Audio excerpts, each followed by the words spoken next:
오늘 성경 말씀은 베드로후서 1장 1절에서 11절입니다.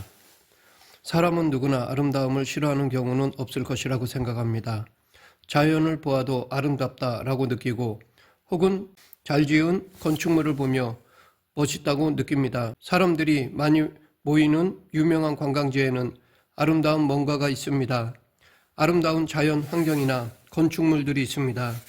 이 아름다움이란 색과 모양과 소리가 조화를 이루어 사람의 마음에 드는 상태입니다. 아름답다는 것은 내 마음에 든다는 것입니다. 마음에 안 드는데 아름답다라고 하지는 않습니다. 누구나 아름다운 향기가 나는 곳을 좋아합니다. 그런데 그런 것만 아름다운 것이 아닙니다. 여러 가지를 희생해가며 자녀를 키운 부모의 얼굴에 남은 주름도 아름답습니다. 너무 열심히 일해서 지문이 다른 손도 아름답습니다. 아이들이 달리기 경주를 하는데 한 친구가 넘어져서 그냥 달려가지 않고 넘어진 친구의 손을 잡고 일으켜 결승점에 함께 들어오는 아이들의 모습도 아름답습니다. 인간이 처음 한 말도 아름답습니다. 이는 내 뼈 중에 뼈요 내 살 중에 살이라. 이처럼 성경에 기록된 사람의 첫 말은 아름다운 하와를 향한 고백이었습니다. 하지만 진짜 아름다운 존재는 이 모든 아름다움을 지으신 하나님이십니다. 그래서 다윗은 시편 27편 4절에서 내가 여호와께 한 가지 일을 구할 것이니 내 평생 여호와의 집에 살며 여호와의 아름다움을 바라보게 하소서라고 노래하였습니다. 이렇게 하나님과 늘 가까이 하는 사람은 아름다워질 수밖에 없습니다. 반대로 하나님을 멀리하는 사람은 아름다울 수가 없습니다. 인위적인 아름다움은 가질 수는 있지만 그것은 진정한 아름다움이 아닙니다. 아름다움의 근원이신 하나님께서 창조하신 세상과 사람도 아름다웠습니다. 하지만 사람이 사탄의 유혹을 받아 범죄한 후에는 이 아름다움을 상실하였습니다. 하나님과 사람의 관계가 깨지고 사람끼리의 관계도 깨지고 사람과 자연과도 깨졌습니다. 그러나 흠과 점이 없이 아름다우신 예수님은 스스로 인간으로 낮아지셔서 우리 안에 있는 하나님의 아름다운 성품을 회복시키러 오셨습니다. 그리고 죽으시고 부활하시고 하늘로 올라가셨습니다. 그리고 또다시 세상을 완성하러 다시 오실 것입니다. 그 예수님과 함께 했던 사도 베드로는 예수님 승천 후 성령을 받고 연약하고 나약했던 모습에서 놀라운 사도가 되었습니다. 그는 로마에서 죽음을 앞두고 소아시아에 있는 성도들에게 편지를 썼습니다. 수신자들에게 로마 황제의 박해와 예수님의 재림을 부정하는 이단에 맞서라고 권면하였습니다. 지금 이 시대에도 반기독교적 정서가 팽배한 가운데 사람들이 교회를 무시합니다. 그런 것도 있지만 교회의 약한 모습을 틈타서 이단들이 많이 활동하고 있습니다. 베드로후서 1장을 통해 이런 시대에 성도는 어떻게 살아가야 하는지를 알아보겠습니다. 우리는 하나님의 성품을 닮아야 합니다. 즉 하나님의 성품에 참여해야 합니다. 그러면 먼저 왜 우리는 힘써 하나님의 성품에 참여해야 하는 것일까요? 그것은 우리는 하나님의 자녀로 택함을 받았기 때문입니다. 로마에서 사역하던 베드로는 예수님의 재림을 부정하는 이단이 소아시아 교회를 미혹하던 상황을 염두에 두고 이 편지를 썼습니다. 오늘 본문에 들어가기에 앞서 우선 베드로전서의 수신자들이 처한 상황을 살펴볼 필요가 있습니다. 베드로전서를 썼을 때는 박해가 아주 심하지 않았지만 후서를 쓸 때는 교회에 대한 박해가 심해졌습니다. 베드로전서 2장 11절에 따르면 그들은 나그네나 행인과 같은 처지였습니다. 즉 로마 시민권을 가질 수 없었고 많은 차별을 받으며 서러움과 어려움을 겪었습니다. 자기 소유를 가질 수 없다 보니 생존을 위해 다른 시민권자에 의존할 수밖에 없었습니다. 그런데 시민권자들은 나그네나 행인과 같은 이들을 마음대로 해고할 수 있었습니다. 그래서 그들은 지금의 비정규직보다 더 낮은 처지에 있었기 때문에 차별과 부정의 희생양이 되기 쉬웠습니다. 그러나 베드로는 그럼에도 불구하고 그들이 하나님의 원하시는 대로 선한 행실로 반응하기를 원하였습니다. 베드로는 부당한 대우와 비방과 박해를 받으면서 절망의 늪에 빠진 것처럼 느껴질지라도 주님의 재림과 영원한 본향을 소망하라고 격려하였습니다. 예수 그리스도에 대한 믿음으로 승리하라는 것입니다.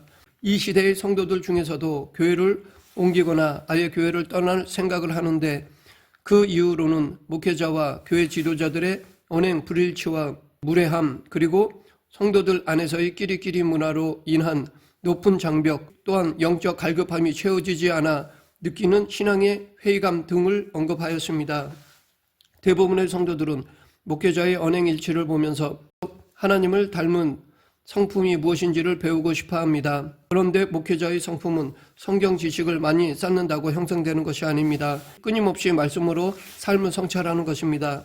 그래서 사도 바울도 에베소의 목회자인 디모데에게 자신의 성품과 설교가 일치하는지를 살피라고 권면하였던 것입니다. 이런 가르침에 따라 신행일치와 언행일치를 잘 훈련한다면 신뢰받는 사역자가 될 것입니다. 지도자일수록 언행일치가 중요합니다. 집에서도 부모로서의 언행일치가 굉장히 중요합니다. 오늘 본문 4절, 이로써 그 보배롭고 지극히 큰 약속을 우리에게 주사 이 약속으로 말미암아 너희가 정욕 때문에 세상에서 썩어질 것을 피하여 신성한 성품에 참여하는 자가 되게 하려 하셨느니라. 여기서 베드로는 교회를 신성한 성품에 참여하는 자들이 모인 성품 공동체라고 하였습니다. 성품이란 사람의 성질이나 됨됨이를 가리킵니다. 또한 성품은 사람이 어떤 태도를 취하여 행동하도록 만드는 내면의 원동력이자 정신적, 윤리적, 종교적 특성을 뜻합니다. 선천적인 기질과 달리 성품은 훈련을 통해 얼마든지 변화될 수 있습니다. 그러기에 이 성품을 훈련하면 하나님의 성품을 닮을 수 있습니다. 그러면 우리가 이렇게 하나님의 성품을 닮아가야 하는 이유는 무엇입니까? 1절, 예수 그리스도의 종이며 사도인 시몬 베드로는 우리 하나님과 구주 예수 그리스도의 의를 힘입어 동일하게 보배로운 믿음을 우리와 함께 받은 자들에게 편지하노니. 여기서 베드로는 우리가 하나님과 구주 예수 그리스도의 의를 힘입어 보배로운 믿음을 받았기 때문이라고 하였습니다. 쉽게 말해 예수님을 통하여 은혜로 구원을 받아 하나님의 자녀가 되었기 때문에 하나님의 성품을 닮아가야 한다는 것입니다. 실제로 예수님과 우리 사이에 놀라운 일이 발생하였습니다. 예수님은 우리의 죄와 허물을 가지고 가셔서 없애셨으며 예수님의 의와 믿음을 우리에게 선물로 주셨습니다. 신명기에는 나무에 달린 자는 저주를 받은 자라고 하였습니다. 그 한 예가 압살롬의 죽음입니다. 그는 나무에 매달려서 죽임을 당하였습니다. 사무엘서의 저자는 이 신명기 말씀이 이루어진 것으로 그 사건을 기록하였습니다. 그런데 예수님도 나무에 달리셨습니다. 그래서 유대인들이 예수님을 메시아로 인정하지 못하였습니다. 나무에 달린 자는 저주받은 자인데 어떻게 그런 자가 메시아가 될 수 있느냐고 하였습니다. 그러나 예수님은 자신의 죄 때문에 나무에 달리신 것이 아니라 바로 그런 저주받은 자인 우리를 대신하여 나무에 달리신 것입니다. 당연히 압살롬은 나무에 달림으로써 저주받은 자임을 보여주었지만 예수님은 스스로 저주받은 자가 아니라 우리가 저주받은 자인데 우리 때문에 저주받은 자가 되신 것입니다. 일부러 그렇게 하셔서 우리가 그렇게 저주받은 자가 되지 않도록 해주신 것입니다. 이것이 은혜입니다. 3절, 그의 신기한 능력으로 생명과 경건에 속한 모든 것을 우리에게 주셨으니 이는 자기의 영광과 덕으로서 우리를 부르신 이를 알므로 말미암음이라. 여기서 베드로는 하나님의 성품을 닮아가야 할 또 다른 이유를 소개하는데 그것은 예수님이 당신의 백성에게 신적 능력을 통해 생명과 경건에 속한 모든 것을 우리에게 주셨기 때문이라는 것입니다. 우리는 영생과 더불어 경건하게 사는 데 필요한 모든 것을 받았습니다. 그러므로 구원의 확신을 가지고 경건하게 주님을 닮아가는 삶을 살아야 합니다. 계속해서 10절, 그러므로 형제들아 더욱 힘써 너희 부르심과 택하심을 굳게 하라. 너희가 이것을 행한즉 언제든지 실족하지 아니하리라. 이것이 우리가 주님을 닮아갈 마지막 이유로서 그 이유는 바로 하나님께서 우리를 당신의 백성으로 부르시고 택하셨기 때문입니다. 우리는 이런 이유로 하나님을 닮아가기 위해 노력해야 하는 것입니다. 그러면 우리가 어떻게 해야 힘써 하나님의 성품을 닮을 수 있을까요? 그것은 우리가 하나님의 신적 성품 8가지를 삶의 열매로 드러내면 됩니다. 5절부터 7절, 그러므로 너희가 더욱 힘써 너희 믿음의 덕을, 덕의 지식을, 지식의 절제를, 절제의 인내를, 인내의 경건을, 경건의 형제 우애를, 형제 우애의 사랑을 더하라. 여기에 나오는 하나님의 성품 8가지는 서로 꼬리에 꼬리를 물고 있는 것처럼 보입니다. 이 성품들은 나선의 형태로 발전되기도 하고 뒤의 성품이 앞의 성품을 포괄하기도 합니다. 첫째, 믿음입니다. 5절에 따르면 우리가 하나님을 닮아가는 첫 단계는 믿음 혹은 신실함입니다. 신실하신 하나님과 생명의 복음을 믿는 것이 하나님을 닮아가는 출발점이 됩니다. 그렇기 때문에 불신자는 신적 성품에 참여할 수 없습니다. 베드로는 믿음으로써 물 위를 잠시 걸었지만 강한 바람을 보자마자 두려움을 느끼고 물에 빠지고 말았습니다. 예수님은 손을 내밀어 그런 베드로를 건져주시면서 믿음이 작은 자여 왜 의심하였느냐라고 책망하셨고, 결국 베드로와 제자들은 예수님을 향해 진실로 하나님의 아들이로소이다 라고 고백하였습니다. 둘째, 덕입니다. 믿음으로 사는 성도는 참여할 두 번째 신적 성품은 덕입니다. 덕의 헬라어 아리는 누군가를 기쁘게 한다는 뜻입니다. 덕은 남을 배려하는 탁월한 인품입니다. 성부 하나님은 우리에게 성자 하나님이신 외아들을 보내주심으로써 가장 덕스러운 분이 되셨습니다. 우리는 우리를 당신의 백성으로 삼아주신 하나님의 탁월한 덕을 선포해야 합니다. 베드로전서 2장 9절 그러나 너희는 택하신 족속이요 왕같은 제사장들이요 거룩한 나라요 그의 소유가 된 백성이니 이는 너희를 어두운 데서 불러내어 그의 기이한 빛에 들어가게 하신 이의 아름다운 덕을 선포하게 하려 하심이라.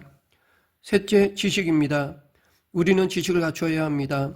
하나님을 경험함으로 알아가다 보면 분별력이 쌓일 것입니다. 그러나 이 서신의 수신자들을 미혹하던 거짓 선생들은 이성 없는 짐승으로서 하나님을 아는 지식이 결여된 사람들이었습니다. 그래서 잘못되었습니다. 넷째, 절제입니다. 우리가 하나님의 뜻을 아는 지식을 갖추고 있으면 잘못된 욕망을 절제할 수 있습니다. 아버지 하나님께서 주와 구주이신 예수님을 통해 은혜로 공급해 주신 모든 것들을 알면 알수록 더 절제할 수 있습니다. 그런데 베드로후서의 수신자들을 미혹하던 거짓 선생들은 비방, 호색을 절제하는 데 실패하였습니다. 다섯째, 인내입니다. 성도는 자신을 방종으로 빠뜨리려는 이단의 유혹에 맞서 절제하고 인내해야 합니다. 성도가 소망 중에 인내한다면 로마 황제가 가하던 박해와 같은 어려움도 극복할 수 있습니다. 또한 거짓 선생들이 부정한 예수님의 재림을 인내하며 기다릴 수 있습니다. 여섯째, 경건입니다. 믿음과 덕과 지식과 절제와 인내에 참여하면 당연히 경건하게 살게 됩니다. 베드로후서의 수신자들은 매일 이단과 박해를 직면하는 가운데서도 하나님만 예배하며 경건하게 살아야 했고, 이처럼 일상의 경건을 통해 재림을 준비해야 했습니다. 일곱째, 형제 우애입니다. 교회는 하나님의 성품을 닮아가는 형제 자매들로 이루어진 공동체입니다.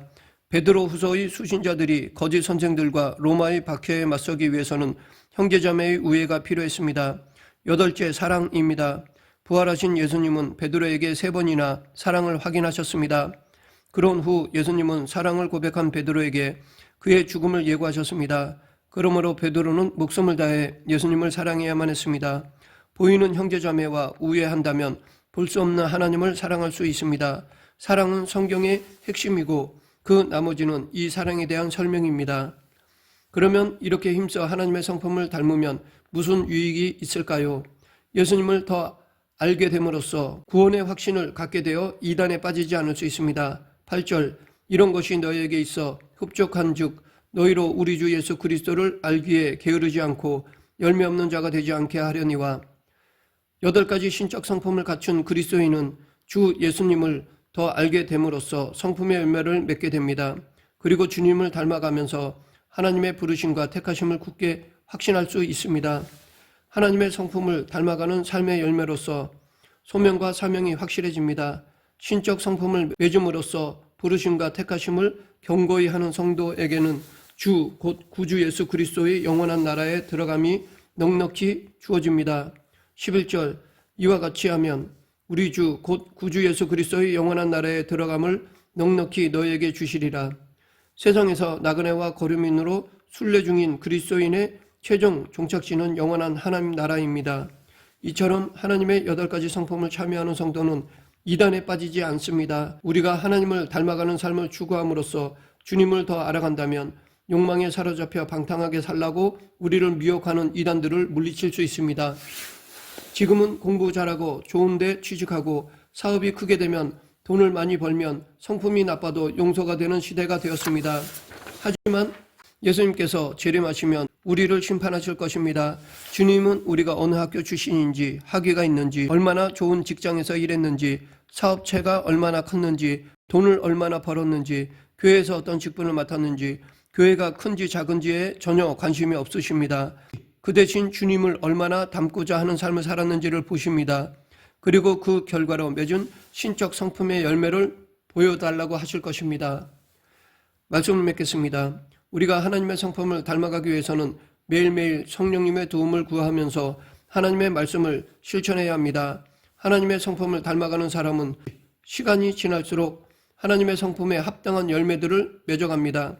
우리 모두 믿음의 덕을, 덕의 지식을, 지식의 절제를, 절제의 인내를, 인내의 경건을, 경건의 형제우애를, 형제우애의 사랑을 더하는 삶을 살아가는 성도가 되길 간절히 축원합니다. 기도하겠습니다. 사랑과 은혜가 풍성하신 하나님 아버지, 이 시대에 하나님의 성품을 닮아 어두운 세상에 예수 그리스도의 빛을 비추는 그리스도인이 되게 하여 주시옵소서. 예수님 이름으로 기도드립니다. 아멘.